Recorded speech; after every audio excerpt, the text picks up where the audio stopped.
Buenos días, niños y niñas, ¿cómo están? Espero que se encuentren bien en casita con la familia. El día de hoy vamos a hablar acerca de los personajes de los pueblos y las nacionalidades del Ecuador. Y en esta ocasión vamos a hablar sobre los afro. Entendamos primero qué significa el término afroecuatorianos. Para ello debemos dividir la palabra en dos. Afro, que significa descendiente de África, y ecuatoriano, nacido en Ecuador. Por lo tanto, afroecuatorianos son aquellas personas que descendieron de África, pero que nacieron en nuestro territorio ecuatoriano. Bien, comprendido esto, quiero que ustedes me respondan, o se pregunten ahí ustedes, ¿conoce alguna tradición del pueblo afroecuatoriano? Los bailes, quizá. Bien, entonces el día de hoy vamos a conocer cada una de ellas, ¿ya? Otro también, ¿crees que es importante conocer? ¿Usted cree que es importante conocer las biografías de las personas de los diferentes pueblos y nacionalidades del pueblo ecuatoriano? Si su respuesta es sí, ¿por qué? Bien, cuando nosotros conocemos la vida de estos pueblos o de las biografías de las personas que hicieron algo por rescatar o sobresalen sobre el resto de la población, es porque ellos lucharon por un objetivo, por llegar a un fin, y es fuente de inspiración para conocer su cultura, sus obras, su vida, y de ahí puedes tomar ejemplos para nuestra vida o ejemplo, en este caso, para los afroecuatorianos. Bien, entonces entendamos que el pueblo afroecuatoriano ha tenido una larga lucha por sus derechos. Los primeros afrodescendientes llegaron a Ecuador, aquí a Ecuador, a raíz de un naufragio de un barco que llevaba esclavos a Lima. Ahora, gracias a este accidente que hubo, y este ocurrió frente a las costas de Esmeraldas, entonces los esclavos lograron escapar. Es decir, que era un gran número o un gran grupo numeroso formado por hombres y mujeres de diversas partes de África. Es de ahí, o por ende, su diversidad. Ahora, esta diversidad y esta necesidad les hizo que ellos aprendiesen el español como su lengua y de esta manera pues olvidaron su lengua nativa. Posteriormente llegaron los afrodescendientes, algunos de ellos obviamente traídos como esclavos para los religiosos o los curas y también pues para los españoles. De esta manera la población o de esta manera convivieron las poblaciones de negros, libres y los esclavos. Todos ellos han tenido una gran lucha contra, como lo dijimos, contra sus derechos. ¿Por qué? Porque ellos tenían una explotación, vivían en extrema pobreza y una discriminación por su color de piel. Entonces, a pesar de estas condiciones adversas, muchos han logrado destacarse, ya sea en el deporte, en la política o en el ámbito policial. Entonces, vamos a conocer cómo cada uno de ellos lograron salir y conocer a estos personajes nos va a permitir valorar el aporte que ha hecho el pueblo afroecuatoriano a nuestra identidad. Bien, quiero comenzar con Alonso de Illesca. Él es el gobernador de Esmeraldas, nació en 1523 en la región de Cabo Verde. Ahora, en las costas del río Senegal, en África. A los 10 años fue capturado por los negreros. Ahora, entendamos que los negreros eran como cazadores. De hecho, eran cazadores de negros. A ellos se les denominaban negreros. Ahora, quienes lo llevaron como esclavo a España. Llegó aquí a América. Llegó aquí a América con su amo en 1553. Partió de Panamá, obviamente, con otros esclavos rumbo a Callao. Pasados 30 días, la navegación al llegar al Cabo de San Francisco en una cenedada, los marineros tomaron tierra para descansar y sacaron a 17 negros y 6 negras para que les ayudaran a buscar algo que comer, dejando el barco o la embarcación sujeto por un cable.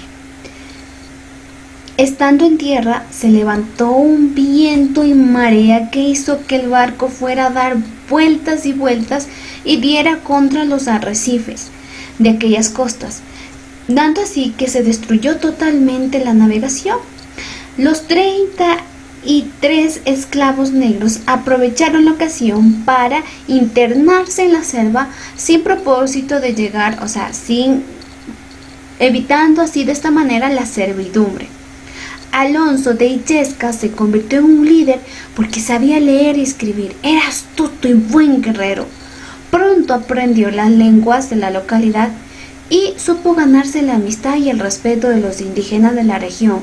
Después de varios enfrentamientos con los nativos, el grupo llegó a establecerse en lo que hoy es Esmeraldas, mediante la fuerza y alianzas estratégicas con grupos indígenas. Illescas formó una república de Zambos, así la denominó, en la provincia, que fue un punto de resistencia de estos pueblos contra los españoles. Entonces, finalmente la corona, a través del padre Balboa, reconoció el liderazgo de Illescas y lo nombró gobernador. Ahora vamos a conocer los personajes de los pueblos y las nacionalidades del Ecuador, pero ahora los líderes de la resistencia y la cooperación. ¿Quiénes de ellos surgió? Bien, ahora, quizás algunos hemos escuchado acerca de Jumandi o de Fernando de Aquilema. Bien, entonces, Jumandi era un cacique de los indios Quijos del Napo. No se sabe exactamente cuándo nació él, pero vivió en el siglo XVII. Ahora, en esta época los colonizadores llegaron en esta parte del oriente a intentar colonizar. Ahora, y los nativos de allí establecieron una alianza para derrotar a estos colonizadores o los españoles. Bien, la idea de ellos era expulsarlos de ahí, sacarlos. Así que el primer ataque que hizo Jumandi fue incendiar las ciudades que estaban estableciendo los españoles de Archidona y Ávila. El conquistador o los conquistadores pidieron refuerzos a Quito, es decir, que los que estaban habitando en el oriente, los españoles que habitaban ahí, pidieron refuerzos de acá a Quito para que les ayudasen a combatir esta rebelión que se estaba formando. Entonces, al llegar más refuerzos, obviamente superaban en número a los nativos o a los indígenas, y de esta manera pues capturaron a Jumandi. Ahora, una vez que lo capturaron, lo llevaron a la capital, y en la capital nombraron o llamaron a los indígenas más importantes o con más influencia para que presenciaran, es decir, para que ellos vieran cómo lo castigaban, cómo lo atormentaba y cómo al final él murió. Y esto era con el objetivo de que ellos entiendan cuál va a ser las consecuencias si ellos se atreven nuevamente a destruir o a rebelarse contra el yugo español. Pero esto, en vez de causar una represión de ya no quiero cometer eso, logró alentarlos. Es decir, que al ver el valor que tuvo Jumandi de enfrentar a los colonizadores españoles, ellos en su interior dijeron, vamos a luchar como lo hizo él. Entonces, como lo dije, en vez de ser una fuente de represión para que ellos no vuelvan a cometer, al contrario, los alentó a seguir combatiendo contra el yugo español. Ahora, Fernando de Aquilema nació en Cacha, provincia de Chimborazo, sí que es de Chimborazo. En 1848 fue hijo de 2 trabajadores de la hacienda Tungurahua.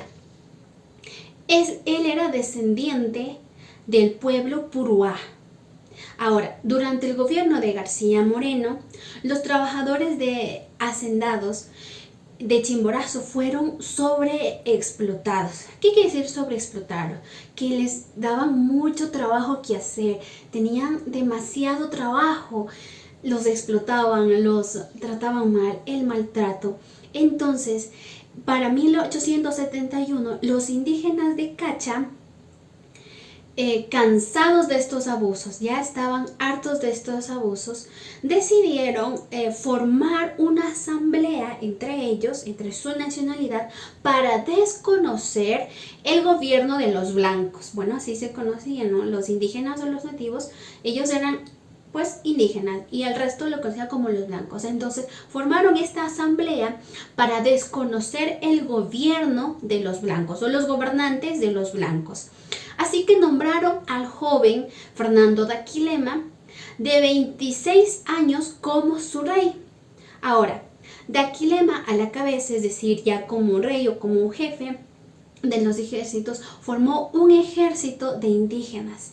Ahora, él organizó la toma de centros, de los centros poblados, y de esta manera Fernando Daquilema a la cabeza y con un ejército de miles de indígenas tomaron o se organizaron para tomar el centro poblado, como Yaruquís y Cajabamba. Esta revuelta terminó con la muerte del recaudador de impuestos. Al conocer esta revuelta, Gabriel García Moreno, junto obviamente con su ejército, mandó a la prisión de Daquilema junto con otros líderes. Y así el ejército de García Moreno los reprimió brutalmente a Daquilema y a los líderes que capturaron. Ahora, a raíz de este suceso, algunos indígenas se involucraron en las montoneras o en los montoneros alfaristas para luchar por sus derechos. Entonces, desde la llegada de los españoles, el pueblo indígena ha luchado por recuperar sus tierras, las tierras que eran de ellos por derecho. Ahora, a pesar de haber vivido siglos y siglos de explotación, de violencia, de maltrato en diferentes pueblos y nacionalidades, han surgido de ellos líderes capaces de organizar y formar y luchar por los derechos y para que nuestros derechos sean reconocidos. Varios de los líderes, como ustedes hoy ya hemos visto, como Dolores Cacuango, Tránsito Amaguaña, y otros líderes, por ejemplo, Yacu Pérez, que los hemos visto en las revueltas o que siempre está dando el ejemplo, como lo hizo al donar más de su sueldo, más de la mitad de su sueldo para ayudar con esta emergencia sanitaria. También una de las más reconocidas o que quizás hemos visto es Lourdes Tibán, también a Luis Macas o a Patricia Hualinga. Entonces son uno de los líderes que nos han demostrado que podemos hacer la diferencia, que podemos conocer nuestra historia y entender, porque lo importante de conocer la historia es lo que nos define nuestra identidad.